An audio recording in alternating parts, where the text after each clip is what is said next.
బ్రతుకునలేని శృతి కలదా ఎదసడిలోనే లయలేదా బ్రతుకునలేని శృతి కలదా ఎదసడిలోనే లయలేదా ఏ కళకైనా జీవిత రంగం వేదిక కాదా ప్రజాధనం కాని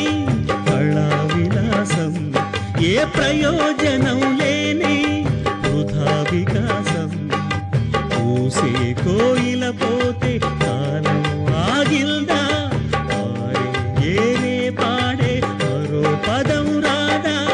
మురళికి గల స్వరముల కళ పెదవిని విడి పలకదు కదా తరలి రాదనే వసంతం తన దరికి రాని